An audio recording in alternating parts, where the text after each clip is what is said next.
Hey everybody, welcome to your August Coronado market update. Seeing some strange things in the market now. We're starting to sort of catch up to what's going on with the overall market in the valley. Starting to see a little bit of some price drops. Active homes on the market is kind of flat. Sales are somewhat flat as well. Let's get into the data and we can discuss a little bit more about what I'm seeing. Start off with the number of active homes. You can see that this has gone up by roughly 10 over the course of the year. So from right around 40 to around 50. That is with the exclusion of towards the end of this month. We've seen that number flatten out a little bit. That's a good thing. Overall, I think in the market, we've kind of seen some anxiety from sellers in particular as the number of homes on the market has increased pretty much nonstop throughout the course of this year. Here on the pendings, you can see that this number has been generally dropping over the course of the year. We see that sort of flatten out over the last month or so. So while that has dropped, and we'd much rather see 9 homes sold every month rather than 2 or 3, at least that number has flattened out a little bit. Hopefully we won't see that continue to drop. New listings for the previous week, you can see that this number is pretty volatile. It spikes up from anywhere from 9 to 0 in any given week. Been relatively low over the last month though, which is good. We kind of need to eat through some of that inventory that's currently on the market before we add a bunch more. Now, sold in the last 30 days, this is one of the graphs that's a little bit scary. You can see that this has dropped pretty consistently throughout the year after the spring bump. We're all the way down to 0, so nothing is closed in the last 30 days. That's highly unusual for Coronado. And yes, this is a little bit spooky. We do have some pendings, so some stuff will be closing, but right now this graph doesn't look great. Sold over the last 6 months. This is a pretty stable number. This has hovered right around 50 throughout the course of the year. Of course, if we don't close some, and pretty soon this number will start to drop. But as of right now, it's been pretty stable throughout the course of the year.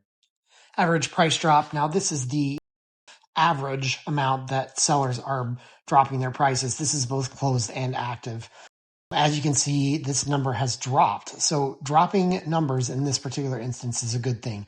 This means that sellers are not dropping prices as much as they were in the past. So that's a good thing, kind of a little sign of strength here in this particular report. Average sale price over the last 30 days. You can see that this is the more volatile of the 2 average price drops indicators that I measure. This just shows what's happened in the market over the last month or so. So you can see that this has bounced between 400 and 600,000. It had been on a kind of a steady decline since the beginning of summer and bounced back up in the last couple weeks or so. Now, this is the average sales price over the last 6 months. This is a pretty painful chart to look at overall. Prices peaked in early March, at about 540,000. They are down to below 510,000 now.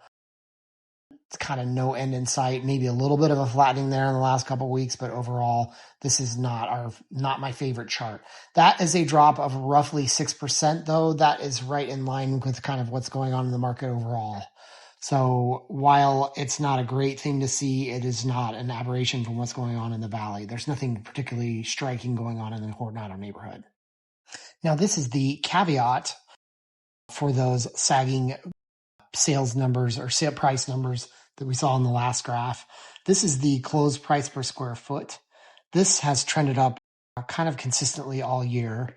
This shows that smaller homes in Coronado that are usually priced a little higher per square foot, which is kind of generally true throughout the valley. But so again, the more moderate priced smaller homes are still moving a little bit better than the larger, higher priced homes. Average days on market, you can see here that the actives are going up and the closed days on market are dropping. This again reinforces the idea that pricing is incredibly important. If you price your home overly aggressive, it will sit on the market. Buyers have choices and do not necessarily want to overpay for a home. So pricing is extremely important in this market. So there you have it, our August Coronado market update. You can see some numbers out there that are not great. Not super exciting to show those pricing numbers, sold pricing numbers or closed pricing numbers. But there are some bright spots there. There is some hope that this is simply a summer trend and we will see prices begin to tick back up over the course of the remainder of the year. That is somewhat typical. Those numbers are, though, 6% drop in prices is not normal for your average summer season. So probably that the likelihood is that this is relatively permanent and that we're going to see some price drops. We'll see. There's a lot of factors going on. If interest rates drop, which they have been dropping, probably not enough to entice a lot of buyers into the market, but they have been dropping.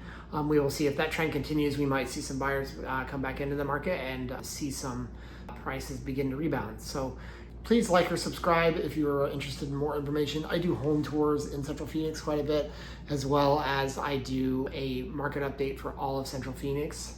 So yeah, like or subscribe. If you have any questions, you can always message me here in the comments, or you can call me at 480-694-7643.